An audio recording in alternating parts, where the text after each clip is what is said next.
नमस्कार दोस्तों, विकास एनालिसिस में आप सभी का स्वागत है। और दोस्तों, आज हम यूपी टेट में पूछे गए बाल विकास के प्रीवियस ईयर प्रश्न देखेंगे दोस्तों, जो कि आपके आने वाले UP TET exam, super TET exam और जितने भी टीचर भर्ती एग्जाम हैं उनके लिए बहुत ही महत्वपूर्ण होंगे। तो दोस्तों, अगर आप हमारे चैनल पर पहली बार आए हैं तो प्लीज़ हमारे चैनल को एक लाइक और सब्सक्राइब सपोर्ट जरूर करिएगा। चलिए दोस्तों, इन प्रश्न को हल करते हैं। पहला प्रश्न दिया है आपका, मूल प्रवृत्ति की एक प्रमुख विशेषता है जो पाई जाती है। जो हमारी मूल प्रवृत्ति है उसकी एक प्रमुख विशेषता है, वो कौन सी पाई जाती है? पहला ऑप्शन दिया है केवल चूहे तथा बिल्लियों में। दूसरा ऑप्शन है आपका केवल मनुष्यों में पाई जाएगी। तीसरा ऑप्शन सभी प्राणियों में तथा जन्मजात व प्राकृतिक होती है। और चौथा है केवल कलाकारों में। तो मूल प्रवृत्ति जो है एक प्रमुख विशेषता है, किस में पाई जाएगी? इसका सही आंसर क्या हो जाएगा? सभी प्राणियों में पाई जाती है तथा जन्मजात व प्राकृतिक होती है। ऑप्शन 3 आपका यहाँ पे करेक्ट हो जाएगा। अगला प्रश्न देखते हैं। भारतीय संविधान में 6 से 14 वर्ष के बच्चों के लिए निशुल्क व अनिवार्य शिक्षा का अधिकार निम्न में से शामिल है। यानी कि भारतीय जो संविधान है, कॉन्स्टिट्यूशन है, उसमें आपका क्या कहा गया है कि 6 से 14 साल के बच्चों के लिए निशुल्क और अनिवार्य शिक्षा दी जाए। तो ये कौन से आर्टिकल में आपका कहा गया है, ये पूछा है। पहला ऑप्शन है आपका अनुच्छेद 15, दूसरा है आपका अनुच्छेद 26, तीसरा ऑप्शन है अनुच्छेद 45 और चौथा है आपका अनुच्छेद 21A में। तो इसका सही आंसर क्या हो जाएगा? वो होगा आपका अनुच्छेद 21A में, यानी कि आर्टिकल नंबर 21A में कहा गया है कि संविधान में जो 6 से 14 साल के बच्चे हैं उनको निशुल्क और अनिवार्य यानी कि कंपलसरी एजुकेशन दिया जाए। तो ऑप्शन 4 यहाँ पे आपका करेक्ट हो जाएगा। अगला प्रश्न देखते हैं। क्रेशमर ने व्यक्ति को निम्न में से किस प्रमुख प्रकारों में वर्गीकृत किया है? पहला ऑप्शन है आपका सुडौलकाय, दूसरा है लंबकाय, तीसरा है आपका गोलकाय और चौथा है इनमें से सभी। तो क्रेशमर ने व्यक्ति को निम्न में से कौन से प्रमाक में वर्गीकृत किया गया है? तो इसका सही आंसर क्या हो जाएगा? ये सभी जो होंगे आपके करेक्ट आंसर हो जाएंगे, है ना। अगला प्रश्न देखते हैं। टीईटी का उद्देश्य निम्न में से किसका मापन होता है? जो टीईटी है वो किसके मापन के लिए किया जाता है? पहला ऑप्शन है अभिक्षमता, दूसरा है बौद्धिक क्षमता, तीसरा ऑप्शन है आपका अभिवृत्ति और चौथा है आपका मूल्य के लिए। तो टीईटी का उद्देश्य किसके मापन के लिए होगा? इसका सही आंसर क्या हो जाएगा? वो होगा आपका अभिक्षमता, है ना। अभिक्षमता यहाँ पे आपका करेक्ट आंसर हो जाएगा। अगला प्रश्न है आपका, संघनन का सिद्धांत निम्न में से किसकी व्याख्या करता है? जो संघनन का सिद्धांत है वो किसकी व्याख्या करता है? पहला ऑप्शन है आपका स्मृति, दूसरा है अधिगम, तीसरा है अभिप्रेरणा, चौथा है आपका सृजनात्मकता। तो संघनन का सिद्धांत किसकी व्याख्या करता है? इसका सही आंसर होगा आपका अधिगम। ऑप्शन नंबर 2 अधिगम यहाँ पे आपका करेक्ट हो जाएगा। अगला प्रश्न है, पिछड़े बालकों के लिए शैक्षिक लब्धि की अवधारणा किसने दी है? जो पिछड़े हुए बालक है उसकी शैक्षिक लब्धि की अवधारणा किसने दी है? पहला ऑप्शन है आपका सोलेन ने, दूसरा है गोर्डेन ने, तीसरा ऑप्शन है बर्टन और हॉल ने और चौथा है आपका सिरिल बर्ट ने। तो पिछड़े बालकों की जो शैक्षिक लब्धि होती है उसकी अवधारणा किसने दी है? तो उसका सही आंसर होगा आपका सिरिल बर्ट ने दी है। ऑप्शन नंबर 4 यहाँ पे आपका करेक्ट हो जाएगा। अगला प्रश्न देखते हैं। निम्न में से कौन सा एक उत्तम परीक्षण की विशेषताओं में से है? कौन सा जो है एक उत्तम परीक्षण की विशेषताओं को बताता है से भिन्न होगा?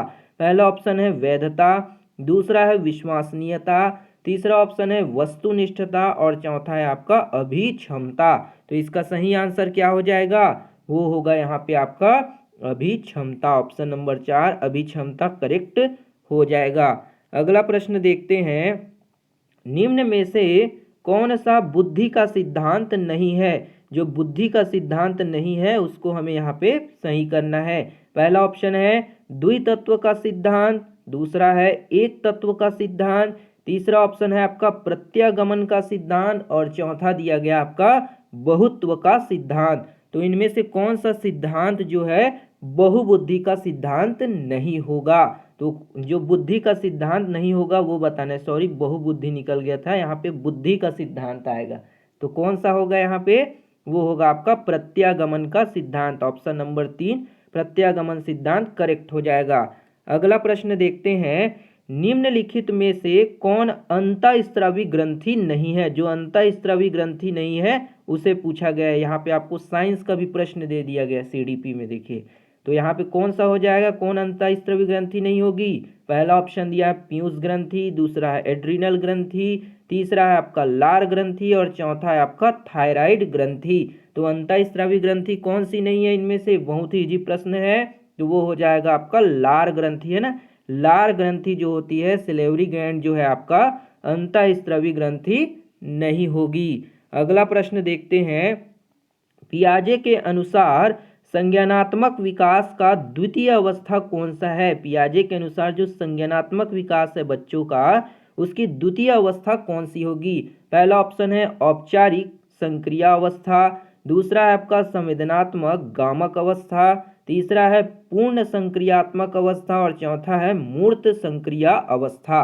तो इसका सही आंसर क्या हो जाएगा, वो होगा यहाँ पे आपका पूर्व संक्रियात्मक अवस्था जो होती है पियाजे के अनुसार संज्ञानात्मक विकास की द्वितीय अवस्था कहलाती है। तो ऑप्शन 3 सही हो जाएगा। अगला प्रश्न देखते हैं, निम्न में से कौन सा शिक्षा मनोविज्ञान की सर्वाधिक व्यक्तिनिष्ठ विधि है। पहला ऑप्शन है आपका बहिर्दर्शन, दूसरा है अंतर्दर्शन, तीसरा ऑप्शन है निरीक्षण और चौथा है आपका प्रयोगीकरण। तो इसका सही आंसर क्या हो जाएगा, शिक्षा मनोविज्ञान की सर्वाधिक व्यक्तिनिष्ठ विधि कौन सी हो जाएगी, तो वो होगा आपका प्रयोगीकरण। ऑप्शन नंबर 4 यहाँ पे आपका करेक्ट हो जाएगा। अगला प्रश्न है आपका, एल्बर्ट बंडूरा निम्न में से किससे संबंधित है। एल्बर्ट बंडूरा एक मनोवैज्ञानिक है, वो किससे संबंधित है। पहला ऑप्शन है आपका व्यवहारवादी सिद्धांत से, दूसरा है सामाजिक अधिगम के सिद्धांत से, तीसरा ऑप्शन है संज्ञानात्मक विकास का सिद्धांत और चौथा है मनोलैंगिक विकास का सिद्धांत। तो एल्बर्ट बंडूरा किससे संबंधित है, इसका सही आंसर क्या होगा, वो हो जाएगा सामाजिक अधिगम का सिद्धांत, है ना। सामाजिक अधिगम का सिद्धांत एल्बर्ट बंडूरा इसी से संबंधित है। ऑप्शन 2 करेक्ट हो जाएगा। अगला प्रश्न है आपका, अधिगम में पठार निम्न में से किस कारण बनता है। अधिगम में जो है पठार निम्न में से किसके कारण बनेगा, यानी कि जो कर्व है यहाँ पे दिया गया कर्व, वो किस कारण से बनता है। पहला ऑप्शन है अभिप्रेरणा द्वारा, दूसरा है परिपक्वता द्वारा, तीसरा है थकान द्वारा और चौथा है रुचि द्वारा। तो इसका सही आंसर क्या हो जाएगा, वो होगा थकान द्वारा। थकान द्वारा जो है आपका शरीर कर्व जैसे बन जाएगा, है ना। ऑप्शन नंबर 3 सही हो जाएगा। अगला प्रश्न है आपका, दर्पण चित्र परीक्षण किसे मापने हेतु प्रयुक्त होता है। जो दर्पण चित्र आपने किया होगा, इस तरह का परीक्षण किसको मापने के लिए, मेजर करने के लिए प्रयोग किया जाता है। पहला ऑप्शन है अधिगम अंतरण को, दूसरा है अधिगम की गति को, तीसरा ऑप्शन है सृजनात्मकता को और चौथा है आपका अभिरुचि को। तो इसका सही आंसर क्या हो जाएगा, वो हो जाएगा यहाँ पे आपका अधिगम की गति को मापने के लिए दर्पण चित्र परीक्षण किया जाता है। ऑप्शन 2 करेक्ट होगा। अगला प्रश्न है, क्लाउड पिक्चर परीक्षण निम्न में से किसके मापने में प्रयुक्त किया जाता है। जो क्लाउड पिक्चर परीक्षण है वो किसको मापने के लिए प्रयोग किया जाता है।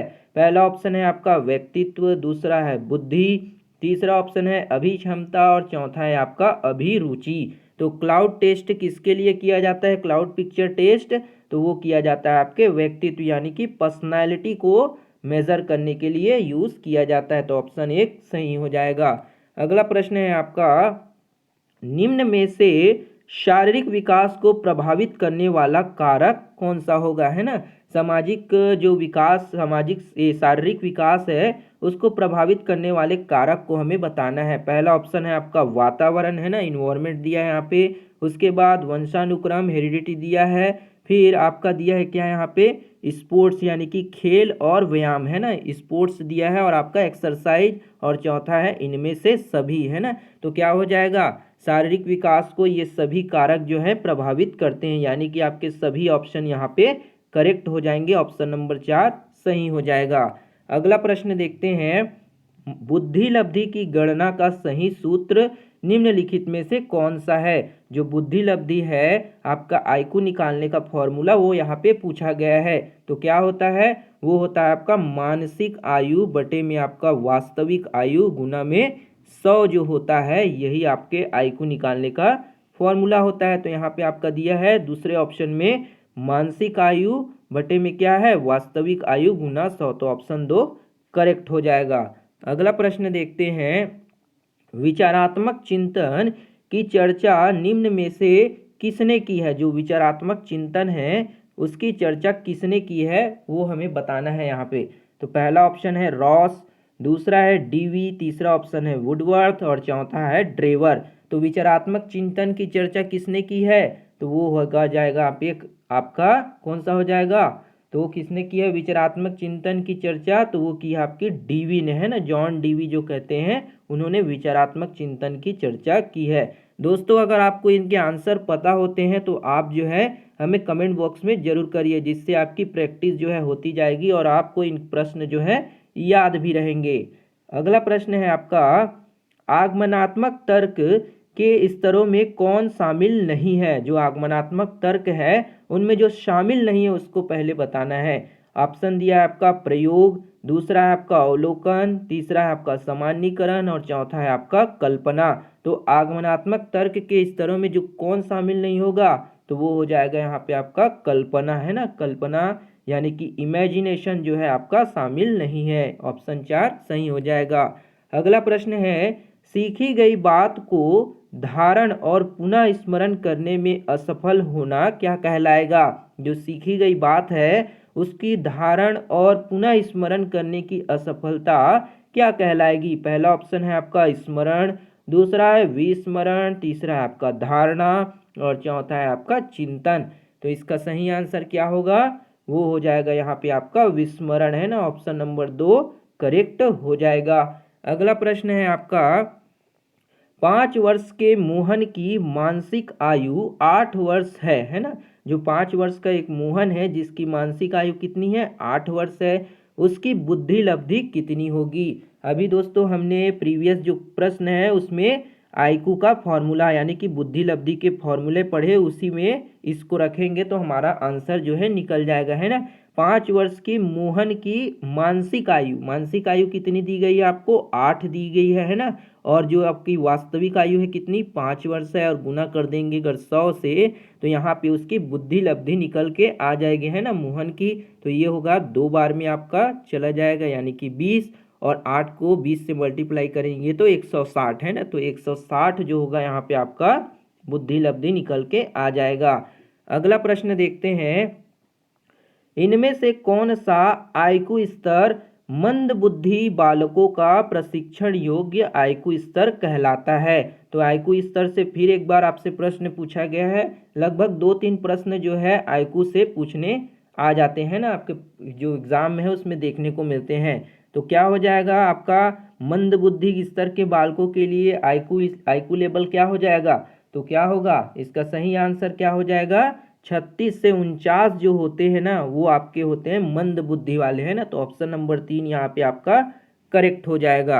अगला प्रश्न देखते हैं, रोसा जो इंक ब्लास्ट टेस्ट होता है पर्सनालिटी को चेक करने के लिए, है ना, रोसा इंक ब्लास्ट टेस्ट का प्रयोग निम्न में से किसको मापने के लिए किया जाता है। तो इसका सही आंसर क्या हो जाएगा, व्यक्तित्व को मापने के लिए जो होता है आपका रोसा इंक ब्लड टेस्ट का उपयोग किया जाता है। इसको क्या कहते हैं, इसको IBT टेस्ट भी कहते हैं, है ना, याद रखिएगा। इसको शॉर्ट नाम में भी ऐसे इस तरह से पूछ दिया जाता है कि IBT टेस्ट किस लिए किया जाता है, तो होगा आपका व्यक्तित्व यानी कि पर्सनैलिटी को चेक करने के लिए। तो ऑप्शन 2 सही हो जाएगा। अगला प्रश्न है आपका, यह विस्मृति का कारण नहीं है। कौन जो है इनमें से विस्मृति का कारण नहीं है उसको हमें बताना है। पहला है स्मरण करने की इच्छा, दूसरा है सीखने में कमी, तीसरा है आपका मानसिक द्वंद्व और चौथा है सीखने की दोषपूर्ण विधियां। तो विस्मृति का जो कारण नहीं है उसको हमें बताना है, तो कौन सा हो जाएगा, स्मरण करने की इच्छा। ऑप्शन नंबर 1 यहाँ पे आपका करेक्ट हो जाएगा। अगला प्रश्न है, वह विज्ञान जो संख्यात्मक प्रदत्त को एकत्र करने, विभाजित करने, प्रस्तुत करने, तुलना करने और व्याख्या करने की विधि से संबंधित है कहलाता है। पहला ऑप्शन है आपका गणित, दूसरा है सांख्यिकी, तीसरा ऑप्शन है आपका ज्यामिति और चौथा है आपका संभाव्यता। तो क्या हो जाएगा, संभाव्यता यानी कि प्रोबेबिलिटी। तो यहाँ पे कौन सा ऑप्शन आपका करेक्ट हो जाएगा, तो वो होगा यहाँ पे आपका सांख्यिकी यानी कि स्टैटिक्स जो होगा यहाँ पे आपका करेक्ट हो जाएगा, है ना, स्टैटिक्स सही हो जाएगा। अगला प्रश्न देखते हैं, निम्न में से कौन शेष से भिन्न है ना, जो ऑड होंगे उसको हमें यहाँ पे बताना है कि कौन इनमें से अलग होगा।